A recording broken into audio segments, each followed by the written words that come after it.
Good morning! Another miniserye for today's video. For today's video, ako nga ay maglalaba ngayong araw at ito nga ang aking ginagawa ay separate ang mga puti sa decolor. At syempre nga mga pag ako nga ay naglalaba, inuuna ko rin laban dito yung mga t-shirt at damit nga ng bata. Medyo hindi rin kasi maganda ang pakiramdam ko na mga ilang araw nga, kaya nga ako ay natambakan ng aking mga gawain sa bahay. At sumasabay nga rin dito yung sama ng panahon. Diyos ko, day. So, yun na nga, nagwa-washing na ako. Buti na nga lang ay meron akong washing na makakatuwang ko nga sa aking paglalaba. Dahil naku naman talaga nga, hindi kakayanin ng powers ko talaga tong mano-mano nga na pagkukusod. Baka abutin nga na naman ako ng kinabukasan. At syempre, habang naghahalukay ube o nagpapagiling-giling ang aking labahin, ito naman, nag-uumpisa na nga akong magpili at kumuha ng aking mga hanger. Kung hindi pa nga talaga ako maglalaba ngayong araw, nako, yung aking talagang mga nakahangir, hindi pa talaga yan matatanggal. At yun na nga, maglalaba tayo ng isang araw, tapos titiklopin natin mga isang linggo. Relate ka na.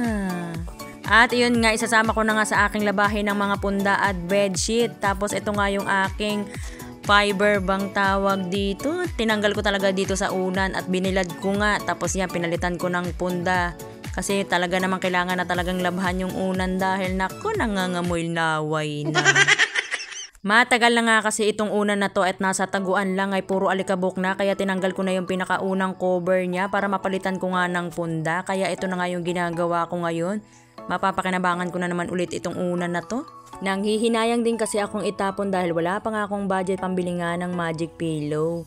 At iyon, isa pa nga doon ay mas maraming bagay pa talaga akong kailangan unahin kaysa nga dini. At kung napanood nyo nga ang aking mga video na madalas nga akong naglalaba sa loob ng CR. Ngayon nga ay dito na nga ako lumipat sa labas dahil nahirapan at napapagod na nga ako ng kakahakot nga ng tubig papunta nga sa loob. At nakita nga ako ng aking biyana na naglalaba nga dito sa labas ay ginawan niya nga ako ng kubo. Nahihiya pa nga ako dahil ilang taon ko nga rin talagang tinuruan yung sarili kong mag-isa sa mga ganitong bagay at ngayon naman talaga ay tinulungan ako ay na-appreciate ko talaga ng sobra. Hindi naman nga ako galit, ako po ay nagpapaliwanag lang. Hihihi. Akala ko nga hindi ako matatapos ng paglalaba dahil hindi ko talaga mapigilan na hindi hawakan ng cellphone ko dahil sa mga oras na ito ay kasabay nga ng aking paglalaba ay nag-e-edit na naman ako. Pinipigilan ko naman talaga ang sarili ko na wag humawak ng cellphone, yun nga lang mga ako po ay marupok. Naswertehan nga naman kasi dahil nakapulot nga ako ng 10 pisong barya sa mga bulsa nga ng aking mga nilabhan. O, di ba may kasabihan nga tayo nung bata pa, tokolachi, walang bawi. At eto nga ang bilis, nagsasampay na ako. O, di ba, winash-wash ko lang yan.